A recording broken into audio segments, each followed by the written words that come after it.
Olá, pessoal. Sou o professor Vitor, de Matemática, da Escola Municipal Miguel Ramalho Novo, e vamos falar aqui sobre o material de complementação escolar dessa semana, tá? Vamos a algumas dicas. Na número 1, ele pede para resolver as equações do segundo grau utilizando a fórmula resolutiva, também conhecida como fórmula de Bhaskara, né?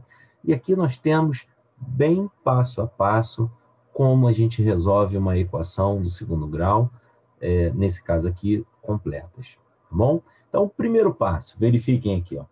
Vamos identificar quem são os coeficientes A, B e C. O A é o coeficiente, é o número que acompanha o x ao quadrado. O B é o coeficiente, é o termo, é o número que acompanha o x. E o C é o termo independente. Esse é o primeiro passo. Segundo passo, vamos calcular o valor do discriminante, também conhecido pela letra grega delta. Após fazer isso, vamos para o terceiro passo, aplicar a fórmula resolutiva, que é conhecida também como fórmula de Bhaskara, tá?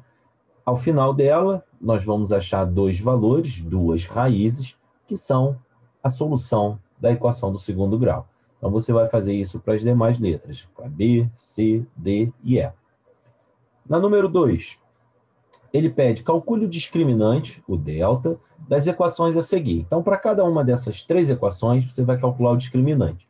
Bem, se o discriminante, o valor que você encontrar, for maior do que zero, significa que a equação tem duas raízes reais e desiguais, ou seja, diferentes.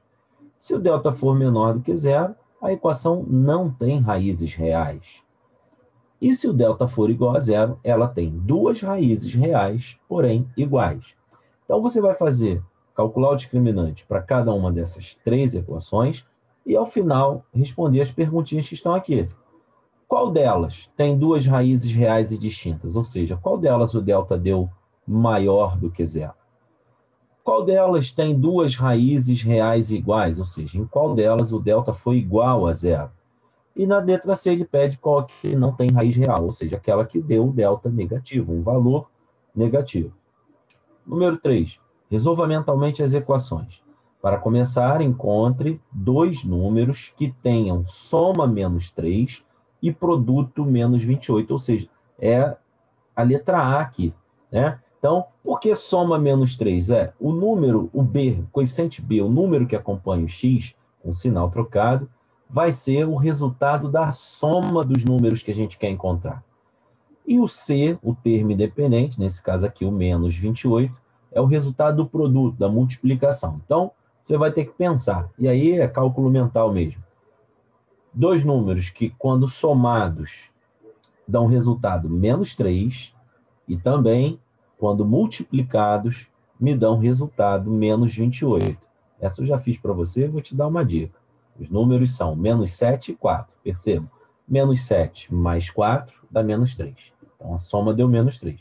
E a multiplicação, menos 7 vezes 4, também deu menos 28, conforme ele pede aqui. Então, você vai fazer isso muito parecido para as letras B, C e D. Tá? Lembrando, na letra B, a soma tem que dar mais 7 e o produto mais 12. Não é difícil. Na letra C, a soma tem que dar menos 2 e o produto, a multiplicação, mais 1.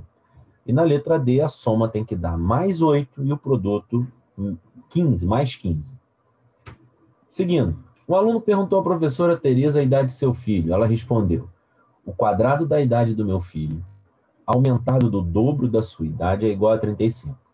Qual é a idade do filho da professora Tereza? Então, temos que montar uma equaçãozinha do segundo grau aqui que vai ajudar a gente a resolver e encontrar o valor dessa idade. Como? Bem, não conhecemos o valor, né, a idade do filho dela, então podemos chamar de x. E como é que fica a tradução para a linguagem matemática dessa fala da professora? Assim, ó, x ao quadrado, ou seja, a idade do filho dela ao quadrado, ou o quadrado da idade do filho, não é mesmo? Aumentado mais do seu dobro, 2x, o dobro é sempre multiplicar por 2, e isso é igual a 35. Então, cabe a você agora resolver essa equação do segundo grau. Claro que ainda precisamos ajeitar, o 35 está lá do outro lado, ele precisa vir para o primeiro membro, você vai seguir aqueles passos, identificar o A, o B e o C, calcular o discriminante e depois a fórmula de Bhaskara. E aí você vai encontrar o valor da idade do filho da professora Tereza. Número 5. A área do retângulo a seguir é 39 metros quadrados. Opa, então aqui temos um retângulo e ele pede as suas dimensões, ou seja, o valor do comprimento e da largura. Para isso, a gente vai ter que descobrir o valor de x. Bem, se ele disse que a área vale 39, a área é a base vezes a altura. Então, x vezes x menos 10 tem que ser igual a 39. E vai ficar assim, ó. X vezes x, x ao quadrado, x vezes menos 10x igual a 39. Perceba que ficou um pouco parecida com a de cima, onde você vai fazer de maneira muito parecida também.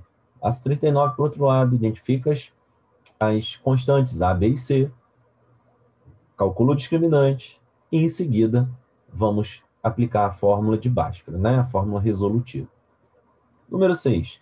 Determine o valor de x nos triângulos retângulos a seguir. Bem, agora nós vamos relembrar aqui o teorema de Pitágoras, né? Que diz o seguinte: em todo triângulo retângulo, o quadrado da medida da hipotenusa, a hipotenusa é o maior lado de um triângulo retângulo, é aquele lado que está em frente ao ângulo de 90 graus, o ângulo reto. O quadrado da medida da hipotenusa é igual à soma dos quadrados das medidas dos catetos. Então, aqui tem um exemplo. Quem é a hipotenusa? Chamamos de Azinho. Quem são os catetos? Os lados que formam o ângulo de 90 graus. Então, o B e o C. Então, aplicando a fórmula, o teorema de Pitágoras, nós temos que A ao quadrado, hipotenusa ao quadrado, é igual a um cateto ao quadrado mais o outro cateto ao quadrado. Então, na letra A e na letra B, você vai substituir. Quem é o A? Quem é a hipotenusa? É o X. Quem são os catetos? 12 e 5. Aqui na B, quem é a hipotenusa? 17. Quem são os catetos? 8 e X. Número 7. Em um triângulo retângulo, a hipotenusa mede 7. Opa, então ele já está dizendo agora, né? Ele não deu através de figura, ele já está escrevendo. E um dos catetos mede 6. Determine a medida do outro cateto. Então, para te auxiliar, faça a figurinha, represente a hipotenusa, lembrando, pode ser uma figura parecida com essa daqui, é de um triângulo retângulo, ou com esse daqui, ou com esse daqui. A hipotenusa agora, na número 7, vale 7, um cateto vale 6, e o outro você pode chamar de x, ou de qualquer outra letra, tá bom? Aplique o teorema de Pitágoras e você vai chegar lá após algumas continhas. Bem, número 8. A base de um retângulo mede 24 centímetros e sua altura mede 7 centímetros. Está vendo aqui na figura? Qual a medida da sua diagonal? Perceba que, como essa figura é um retângulo, aqui nós temos um ângulo reto, um ângulo de 90 graus. Portanto, estou passando aqui a canetinha vermelha em cima, nós temos um triângulo retângulo, onde eu preciso descobrir a hipotenusa. Podemos chamar de x ou de d, de diagonal, tá? E aplicar o teorema de Pitágoras. Número 9. Usando a aproximação que raiz de 2 é igual a 1,4, isso é um valor aproximado, determine a medida da diagonal de um quadrado cuja área mede 64 metros quadrados. Bem, a gente sabe que no quadrado os lados todos medem a mesma coisa, então tem a mesma medida. Então podemos chamar de x. Aqui tem x, aqui tem x, aqui também tem x e aqui também tem x. A diagonal, bem, é o que eu quero descobrir. Então, posso chamar também de uma outra letra. Vamos representar pela letra D. Só uma observação. Esse x, esse lado do quadrado, que nós chamamos de x aqui no primeiro momento, já dá para a gente descobrir quanto vale. Como assim? Porque ele disse que a área mede 64 metros quadrados. E a gente sabe que a área de um quadrado é calculada como o lado vezes o outro lado, ou lado ao quadrado. Então quer dizer que esse x aqui ao quadrado, ou lado ao quadrado, tem que dar 64. Ou seja, o lado mede 8. Então já sei quanto vale os lados do quadrado, 8, 8, 8, 8. Basta a gente aplicar agora o teorema de Pitágoras, num triângulo retângulo. Por quê? Esse daqui que eu estou passando a canetinha vermelha em cima é um triângulo retângulo, onde eu preciso descobrir a hipotenusa. E aí você pode chamando a hipotenusa agora de x, né? Vai ficar ou a diagonal de x, x ao quadrado, igual a esse lado ao quadrado, que é 8 ao quadrado, mais esse lado, que é 8 também ao quadrado. E aí você vai encontrar o valor da diagonal desse quadrado. Lembrando que, ao final, você vai achar alguma coisa vezes raiz de 2. Devemos substituir o raiz de 2 por 1,4 e multiplicar. Bom, espero ter ajudado, espero que você tenha entendido e que em breve estejamos juntos aí após todo esse período turbulento de pandemia. Muito obrigado, fique com Deus.